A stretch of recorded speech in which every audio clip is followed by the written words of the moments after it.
When I came into office, I promised to look at the world's challenges with open eyes and very fresh thinking.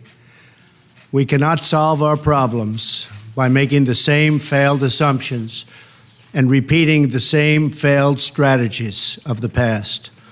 Old challenges demand new approaches.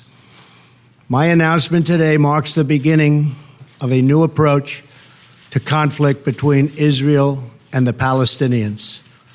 In 1995, Congress adopted the Jerusalem Embassy Act, urging the federal government to relocate the American embassy to Jerusalem and to recognize that that city, and so importantly, is Israel's capital. This act passed Congress by an overwhelming bipartisan majority and was reaffirmed by a unanimous vote of the Senate only 6 months ago. Yet for over 20 years, every previous American president has exercised the law's waiver, refusing to move the U.S. Embassy to Jerusalem or to recognize Jerusalem as Israel's capital city. Presidents issued these waivers under the belief that delaying the recognition of Jerusalem would advance the cause of peace. Some say they lacked courage, but they made their best judgment based on facts as they understood them at the time. Nevertheless, the record is in. After more than 2 decades of waivers, we are no closer to a lasting peace agreement between Israel and the Palestinians. It would be folly to assume that repeating the exact same formula would now produce a different or better result.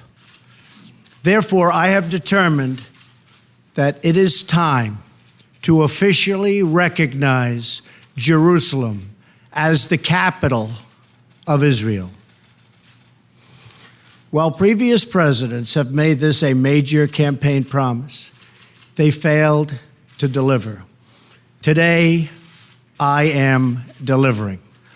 I've judged this course of action to be in the best interests of the United States of America and the pursuit of peace between Israel and the Palestinians.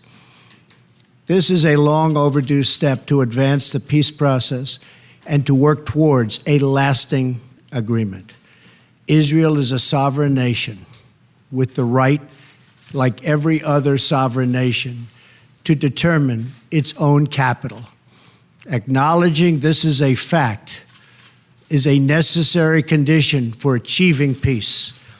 It was 70 years ago that the United States, under President Truman, recognized the State of Israel. Ever since then, Israel has made its capital in the city of Jerusalem, the capital the Jewish people established in ancient times. Today, Jerusalem is the seat of the modern Israeli government. It is the home of the Israeli parliament, the Knesset, as well as the Israeli Supreme Court. It is the location of the official residence of the Prime Minister and the President. It is the headquarters of many government ministries. For decades, visiting American presidents, secretaries of state, and military leaders have met their Israeli counterparts in Jerusalem, as I did on my trip to Israel earlier this year. Jerusalem is not just the heart of 3 great religions, but it is now also the heart of one of the most successful democracies in the world.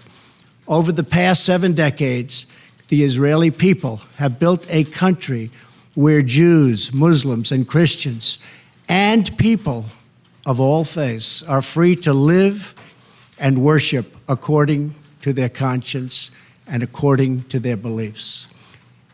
Jerusalem is today and must remain a place where Jews pray at the Western Wall, where Christians walk the Stations of the Cross, and where Muslims worship at Al-Aqsa Mosque. However, through all of these years, presidents representing the United States have declined to officially recognize Jerusalem as Israel's capital. In fact, we have declined to acknowledge any Israeli capital at all. But today we finally acknowledge the obvious, that Jerusalem is Israel's capital. This is nothing more or less than a recognition of reality. It is also the right thing to do. It's something that has to be done. That is why, consistent with the Jerusalem Embassy Act, I am also directing the State Department to begin preparation to move the American Embassy from Tel Aviv to Jerusalem. This will immediately begin the process of hiring architects, engineers, and planners so that a new embassy, when completed, will be a magnificent tribute to peace. In making these announcements, I also want to make one point very clear. This decision is not intended in any way to reflect a departure from our strong commitment to facilitate a lasting peace agreement. We want an agreement that is a great deal for the Israelis and a great deal for the Palestinians.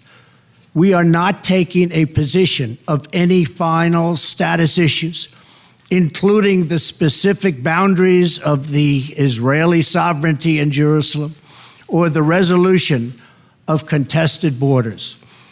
Those questions are up to the parties involved. The United States remains deeply committed to helping facilitate a peace agreement that is acceptable to both sides. I intend to do everything in my power to help forge such an agreement. Without question, Jerusalem is one of the most sensitive issues in those talks. The United States would support a two-state solution if agreed to by both sides. In the meantime, I call on all parties to maintain the status quo at Jerusalem's holy sites, including the Temple Mount, also known as Haram al-Sharif. Above all, our greatest hope is for peace, the universal yearning in every human soul. With today's action, I reaffirm my administration's longstanding commitment to a future of peace and security for the region. There will, of course, be disagreement and dissent regarding this announcement.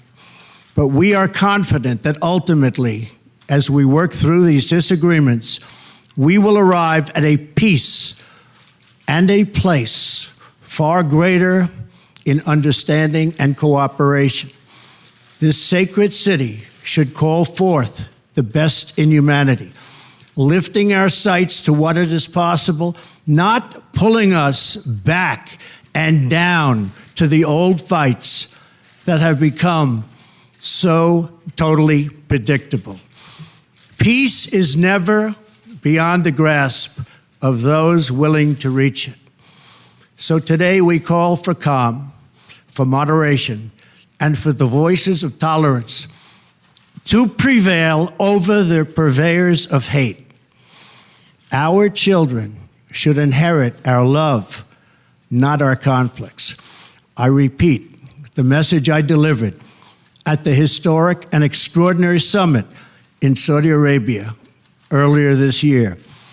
The Middle East is a region rich with culture, spirit, and history. Its people are brilliant, proud, and diverse, vibrant, and strong. But the incredible future awaiting this region is held at bay by bloodshed, ignorance, and terror. Vice President Pence will travel to the region in the coming days to reaffirm our commitment to work with partners throughout the Middle East to defeat radicalism that threatens the hopes and dreams of future generations. It is time for the many who desire peace to expel the extremists from their midst. It is time for all civilized nations and people to respond to disagreement with reasoned debate, not violence. And it is time for young and moderate voices all across the Middle East to claim for themselves a bright and beautiful future. So today, let us rededicate ourselves to a path of mutual understanding and respect.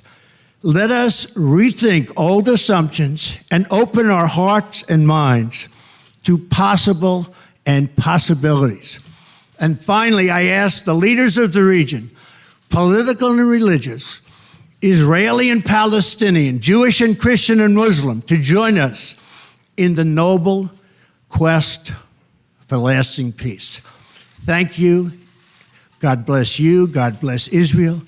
God bless the Palestinians, and God bless the United States. Thank you very much.